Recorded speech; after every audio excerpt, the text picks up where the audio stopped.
En République démocratique du Congo, l'instabilité politique du pays, qui a traversé des années de guerre, et l'extrême pauvreté sont les causes principales du nombre d'enfants se retrouvant dans la rue. Avec un taux de pauvreté d'environ 60%, la RDC se retrouve au 176e rang mondial sur 187 pays en termes de richesse. En 2004, la communauté du Chemin Neuf démarre une mission auprès des enfants de la rue à Kinshasa, autour du rond-point de Ngaba, dans le quartier de Makala, avec l'ouverture d'un centre d'accueil appelé Ndako Yabiso. Nous cherchions un nom pour ce centre, on cherchait des noms compliqués et les enfants entre eux disaient simplement « mais nous allons à notre maison » en lingala. Et nous avons dit « mais c'est un beau nom, notre maison, Ndako Yabiso » et donc nous avons gardé ce nom.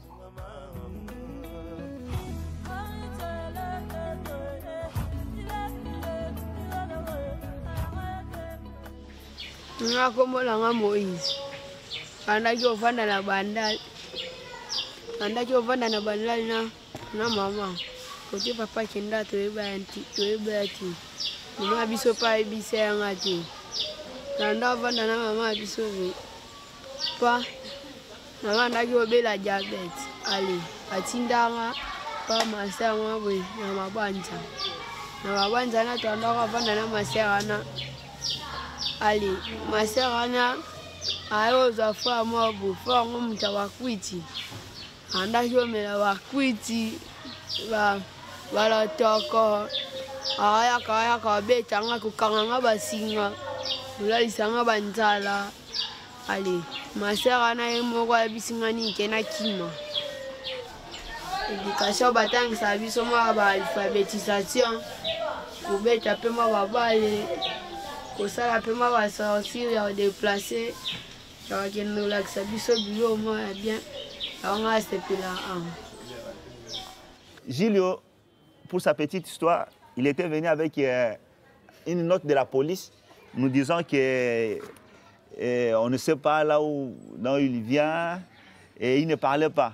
Le petit mot qu'il avait lancé à la police, c'était seulement agua. Et même dans le petit récit, ils ont écrit « On vous envoie l'enfant agua ». Or, agua veut dire plutôt eau en portugais. Et la police pensait que son nom c'était agua, alors qu'il demandait plutôt de l'eau.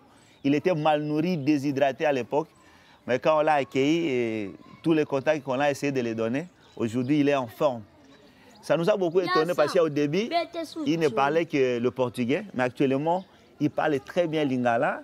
Et voilà, toutes les questions qu'on lui pose, il s'exprime maintenant en lingala. Et tout à l'heure, quand on a essayé de... Disons, quand on l'écoutait, il disait qu'il serait venu ici par ses parents qui sont venus l'abandonner. Il serait accusé de sorcellerie et la personne monstre pour lui, c'est son père.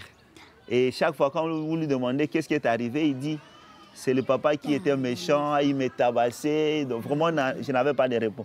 Donc ces enfants ont compris que l'amour n'existait pas, que la seule force de vie, c'est la violence qui me permet d'avoir quelque chose dans ma vie. Parce que quand ils arrivent au rond-point, quand ils arrivent dans la rue, les plus grands tapent dessus. Chacun qui a reçu une violence à un moment, la spirale de la violence, retape sur le plus jeune, ou en fait son domestique, ou lui apprend à voler pour lui, ou lui apprend à prendre la drogue, ou lui apprend à faire toutes sortes de services qui ne sont pas corrects. Si c'est une fille, elle est tout de suite violée dans la rue et tout de suite conduite à la prostitution, pour elle ou pour des grands jeunes qui l'utilisent à leur profit. Et donc, là, il y a une urgence à agir. Et donc, nous avons petit à petit mis sur pied 2 centres d'accueil. Un centre d'accueil pour les garçons de la rue, un centre d'accueil pour les filles de la rue.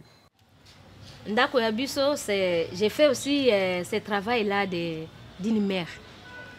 Parce que je suis une maman qui a beaucoup d'enfants. J'ai fait mon expérience avec mes propres enfants. Et quand je vois ces enfants en rupture familiale où ils ne bénéficient pas de cette affection maternelle, pour moi, c'est vraiment difficile. Et j'essaie de donner ce que je suis comme une maman à ces enfants. Essayer un peu de faire le travail, de leur montrer le travail ménagère, d'essayer un peu de leur montrer comment une fille peut prendre soin d'elle-même, comment une fille peut être une fille, comment une fille qui se prépare pour devenir une maman.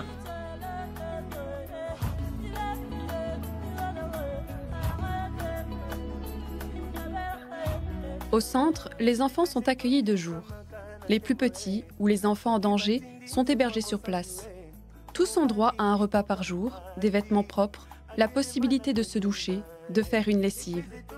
Ils peuvent jouer entre eux, suivre des cours d'alphabétisation et participer à une sortie organisée une fois par mois.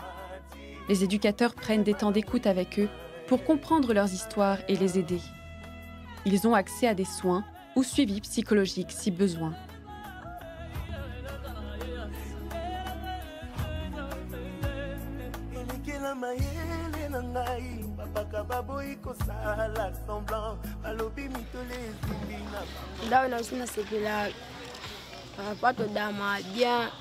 tobeta mpe babale pesa biso babilamba mwana asalite bapesa bilamba avanda nanga mpe bien elo mpe ya mabe aka nango mpe te elo nyonso eleka na mona nanga ngoka bien ape baindika bana mpe bazongisaka mpe bana bandako eza te lokola basangita mosusu ezala banda bovandisa na bino bala bolandelaka bana te mais centre ndako ya biso elandelaka bana ti place nyonso eza ti osisa classe na balandelaka mwana on a sepela nango baka baboyi kosala semblant balobi mitole ezimbi na bango te bamemeli yo nkembo libela elekela mayele na ngai bapaka baboyi kosala semblant balobi mitole ezimbi na bango te bamemeli yo nkembo libela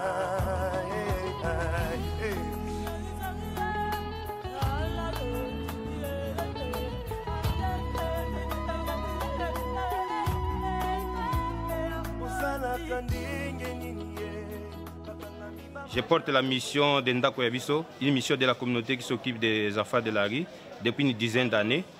Et ici, nous sommes dans les quartiers de la commune de Makala. La commune de Makala, c'est l'une des 24 communes de la ville de Kinshasa qui est pratiquement enclavée au centre de la ville. Et parmi nos missions, nous écoutons les jeunes enfants qu'on appelle les Cheikh ici à Kinshasa, au centre là-bas. Et notre plus grande mission, c'est de les conscientiser pour qu'ils puissent rentrer dans leur famille. Une fois qu'ils rentrent en famille, c'est là où nous disons que la mission commence, parce qu'on doit stabiliser l'enfant. Et les outils que nous avons mis en place pour stabiliser les enfants, il y a la scolarité, et puis il y a les microcrédits, et il y a aussi les visites régulières en famille.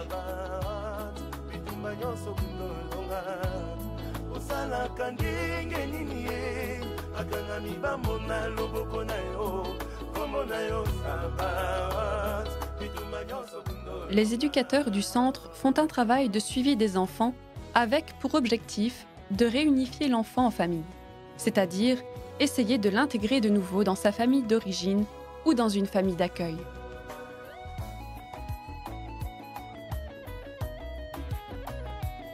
Pour que cette intégration de l'enfant se fasse au mieux, les éducateurs font ensuite un travail de stabilisation. Cela passe par un souci de scolarisation de l'enfant, un suivi des familles, avec une possibilité de microcrédit et de visites régulières, et l'ouverture à une formation professionnelle pour les plus grands. Nous vivons dans une société en crise, crise politique, crise économique, crise de valeurs, dans une immense ville de 12 millions d'habitants où les gens ont perdu une bonne partie de leur identité. Et donc, aider ces familles à se reconstruire, à retrouver leur place, à retrouver la valeur centrale de l'enfant, qui est la valeur centrale dans la culture traditionnelle. Dans la culture africaine traditionnelle, l'enfant est au cœur de la famille, l'enfant est un trésor dans la famille, l'enfant n'est jamais un sorcier.